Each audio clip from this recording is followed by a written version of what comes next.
DSC preparation కి మిగిలిన తక్కువ సమయాన్ని డిఎస్సి 2024 యాప్ లేదా DSC2024.com తో జాబ్ ని సాధించండి.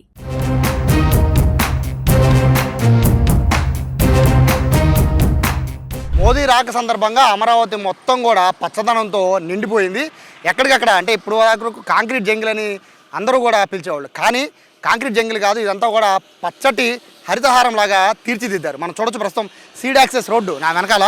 సీడ్ యాక్సెస్ రోడ్డు మొత్తం కూడా దాదాపు ఒక 15 కిలోమీటర్లు ఉంటుంది. ఈ సీడ్ యాక్సెస్ రోడ్డు మొత్తం కూడా ఈ పచ్చిగా గులాబీ రంగులో ఉన్న లగస్ట్రోమియా మొక్కలు అంటారు వీటిని. మనకు కనబడుతున్న ఈ మొక్కలన్నీ కూడా వీటితో పాటు ఇక్కడ ఒకటే కాదు, ఈ ఓన్లీ ఈ సీడ్ యాక్సెస్ రోడ్డు మాత్రమే కాదు, రేపు మోడీ వస్తున్న ఏదైతే హెలిప్యాడ్ ఉందో హెలిప్యాడ్ దగ్గర నుంచి మొదలు పెట్టుకొని ఏదైతే సభావేదిక దగ్గరికి మోడీ వెళ్తారో అక్కడ వరకు కూడా రకరకాల పూలు, అంటే ఇప్పటి వరకు కూడా మనకి రెగ్యులర్గా హైవే పక్కన ఉండే మొక్కల్ని పెంచడం కాకుండా కొంచెం ఆకర్షణీయంగా ఉండే విధంగా సీడ్ యాక్సెస్ రోడ్డుతో పాటు అంటే ఈ లగస్ట్రోమియా మొక్కలతో పాటు ఈ బోగన్వెల్లే అని కొన్ని మొక్కలు ఉంటాయి. బోగన్వెల్లే అలాగే ఫ్లూమేరియా పుష్పించే మొక్కలు ఉంటాయి.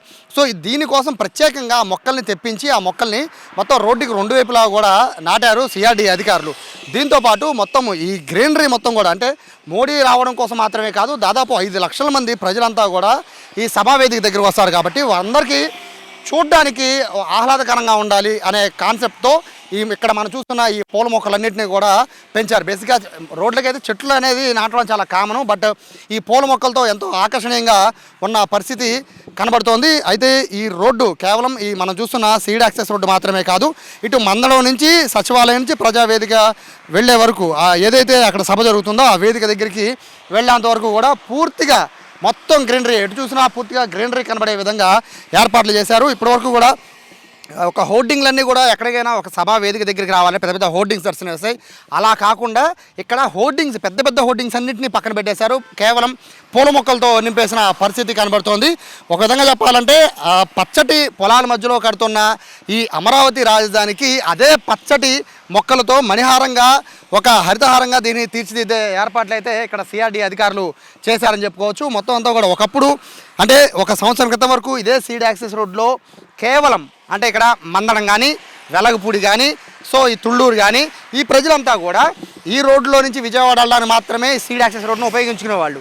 సో ఎప్పుడైతే టీడీపీ గవర్నమెంట్ ఏర్పడిందో అప్పటి నుంచి కూడా ఈ రోడ్లపైన ప్రత్యేకమైన దృష్టి పెట్టారు. మొత్తం అమరావతిలో రాజధాని నిర్మాణం జరుగుతున్న అన్ని ప్రాంతాల్లో కూడా మెయిన్ రోడ్లన్నింటినీ కూడా పూర్తిగా చూడొచ్చు. మొత్తం రోడ్ల నిర్మాణాలు చాలా వరకు పూర్తి అయిపోయాయి. సెంట్రల్ లైటింగ్ సిస్టమ్ కూడా లైటింగ్ కూడా పెద్దగా ఉండేది కాదు ఆ టైంలో, బట్ ఇప్పుడు లైటింగ్ సిస్టమ్ కూడా చాలా అద్భుతంగా తీర్చిదిద్దిన పరిస్థితి కనబడుతోంది. రోడ్లకి మొత్తం 2 వైపులా కూడా పెద్ద పెద్ద చెట్లని కూడా నాటడంతో పాటు మొత్తం కూడా దేదీప్యమానంగా వెలిగిపోయేటట్టు లైటింగ్ సెటప్ కూడా నైట్ పూట అమరావతికి సంబంధించిన భవనాలకి ప్రభుత్వ భవనాలన్నిటికీ కూడా లైటింగ్ ఏర్పాటు చేసిన పరిస్థితి కనబడుతుంది. ఓవరాల్గా చూస్తుంటే ఒక రాజధాని కళ అనేది మొత్తం ఇప్పుడు విజయవాడకి వచ్చేసిందనే చెప్పుకోవాలి. అమరావతిగా కాదు, విజయవాడ రోడ్లన్నీ కూడా ఇదే విధంగా పచ్చగా నిండిపోతూ ఉన్నాయి. డివైడర్ల దగ్గర నుంచి మొదలు పెట్టుకొని మొత్తం అన్ని ప్రభుత్వ కార్యాలయాలకి కూడా కొత్త పెయింట్లు రంగులు వేస్తున్న పరిస్థితి కనబడుతుంది. ఓవరాల్గా ప్రధాని రాక సందర్భంగా అయితే అమరావతి ప్రజలు చాలా సంతోషంగా ఆనందంగా వాళ్ళైతే ప్రధానికి వెల్కమ్ పలుకుతామని చెప్తున్న నేపథ్యంలో దానికి తగ్గట్టే వచ్చే ప్రజలందరికీ కూడా మొత్తం అంతా గ్రీనరీని కనబడే విధంగా మొక్కలు నాటారు CRD అధికారులు.